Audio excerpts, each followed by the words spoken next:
All right, well, staying on the Lakers right now, Lakers State of Mind, they're 19-21. They're on a 5-game winning streak. They're currently 11th in the West, 7.5 games behind first place. Top 5 in points per game. They have 7 players averaging double-digit in points. Thomas Bryant has been playing well in his 13 games when AD's been gone, averaging 17 points, 10 rebounds, 68% from the field, 55% from three, and as a big man, shooting 71% from the line as well, too. What are your thoughts on the Lakers right now, especially with AD on his way back, man? Oh, me? Oh, Lakers. hey, shout out my boy Thomas Bryant. Shout out my favorite white boy Austin Reeves. Yo, he cold. Honestly, man, like, listen, it's hard out here right now for the Lakers. But listen, honestly, they're starting to play a brand of basketball that they're finding their identity, and it's really good. I always feel good about teams that find their identity before the All-Star break. So like I think they can very easily get the right players back, get their starting five back together, and jump into the 5th seed. Where I think the closing gap in games behind, they're like 2 or 3 games behind as far as like where the 5th seed is and like where the 11th seed is.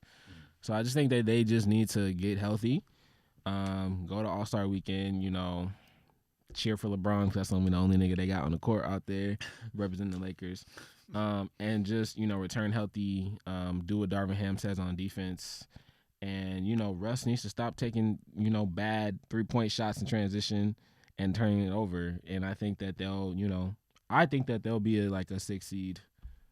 Damn. Yeah. When it's all said and done, so they're going to avoid playing. That's if AD plays at least 55 games, 60. No, 55 to 58 games. He's got to play that, and I think, they'll be good. What about you, Carl? I will say about the health thing, I think that's something that nobody really talks about because they don't have a great roster. So when you already don't have a great roster and then a lot of your people were – but even before AD, like at the beginning of the season, Schroeder was out, Thomas Bryant was out. Like they had a Nunn was out. They had a lot of players who were out who are now actually starting to contribute and starting to play well. And the Thomas Bryant thing, he's honestly similar to like TJ Warren because people don't remember he was in his last year in Washington. He averaged, it was only like 11 points, but he was doing it on 60% from field and 40% from three. And then he tore his Achilles. And then since then, it's just been, a bunch of different things. But it's dope for me just seeing him kind of continue on the trajectory that it looked like he was going to be on. And then it definitely helps to play with 2 amazing passers in Bron and Westbrook. So I think that the Lakers definitely I think they could potentially get to that 6th seed. But even if they were to say the 7th seed, I think they're not worried about the play-in as long as they're healthy. Yeah, especially when you have Bron and AD if they're healthy as well too. So obviously Darvin Ham had AD playing at the 5 to start off the season as well too, and with the emergence of Thomas Bryant, that definitely you go back to the drawing boards and kind of figure out what you want to do as far as starting and then the ending. Thomas Bryant better not play. I was going to ask you guys. Skinnier than AD. AD better go back to the center, bro. I was going to ask you guys. Do you think AD should play the 4 and Thomas? I want both of them to be on the floor at the same time, especially defensively as well too. But do you see a scenario, or do you think they should have AD go back to the 4 and Thomas Bryant at the 5, and then AD just end the game at the 5? Like, how would you start? With AD coming back, how do you envision the starting 5? I'd like AD to start to remain at the 5 because I want Austin Reeves on the floor with Lonnie Walker. Which then puts LeBron at the 4, and then whoever they want to put at the 3. It's always like a revolving door to whoever's playing better. Mm-hmm. But I don't want, Russ. I don't know, but I'd rather Austin Reeves and Lonnie Walker be on the floor together because they're better spot up shooters and attackers. Yeah. And then LeBron and AD. I think AD at the 5 is just our most optimal lineup. Yeah. The 2 bigs is cool, but I think when other teams have their finishing lineup, unless we're playing the Nuggets with Jokic, I really like the matchups that AD gets at the 5 night in, night out. You think the same too? Yeah, that's AD better not play the 4 when he comes back. Because at the end of the day, Thomas Bryant has been playing great, but they don't have anybody bigger than AD. And so it just wouldn't make sense to, like, for instance, say you're playing Jokic. Yeah. For him to be matched up on Aaron Gordon and then Thomas Bryant have to guard Jokic, like, that just doesn't make sense. Yeah, he got fried the other night or last night. Yeah. Guarding him. So I mean, who can guard you, Joker, anyways? AD. Yeah. I mean, he's still going He to gives take the better best. options. Yeah, he makes it harder for him. Yeah, It makes it more exactly. difficult for him. I agree with you. That's also something people don't be giving him enough credit because Jokic is great in the regular season and in the playoffs. Oh yeah, dog.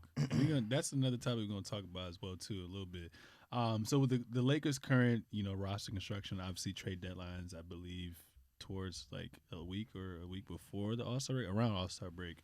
And like you said, they have some pieces that were, rehabbing, getting back into the rotation. Dennis Schroeder, who's been playing out of his mind. Thomas Bryant, who's been playing out of his mind. Russ, who's accepted his 6-man role, and LeBron just found the fountain of youth on some Hercules shit. But do you make any trades, or do you stand down with the team that you have now? If you do make trades, what trades do you kind of have? I'm gonna go with you first. I think it's tough because I don't know who you're trying to trade. I think at this point, like, they could possibly get some rotation pieces. But to be real, if AD comes back and plays the way that he was playing, and LeBron continues to play the way he's playing, Westbrook still makes mistakes, but he's been good I think he's been a lot better off the bench than people expected. Definitely playing better this year than last year. Yeah. And you have a lot of other players just in their roles, good defense, 3-point shooting. I really don't think I'll say this. I don't think a trade is going to make their ceiling a lot larger. I think that they're kind of where they are just in terms of who they could really realistically get right now. So, honestly, I would probably stand pat, but... I mean, with my general manager hat on, like, you can't trade them picks. Because you just don't know what LeBron gonna do. Like, you gotta stay with the picks. You can't trade those, and those are the only things that's really going to make your ceiling like marginally better.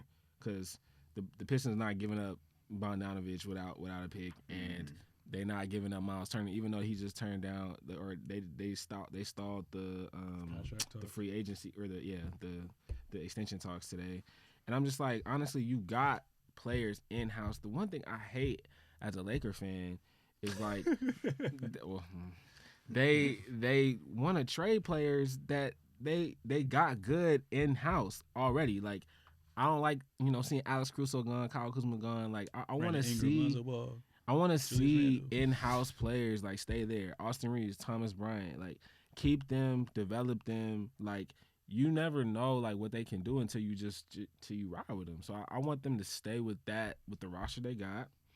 And, let next year be next year with free agency.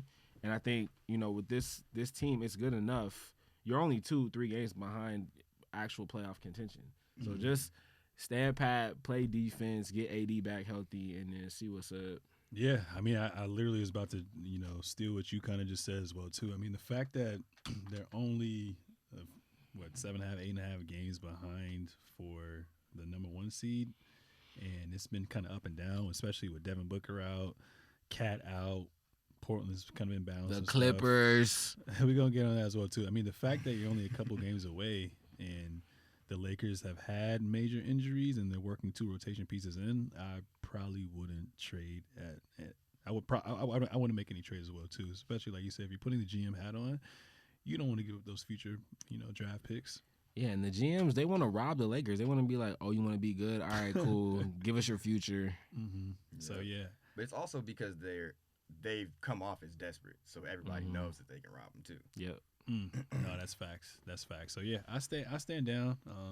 Obviously, I flirted with the idea of potentially trading Russ for DeMar DeRozan and Vucevic since they have expiring contracts, which would be kind of lit. Do you think they would do that?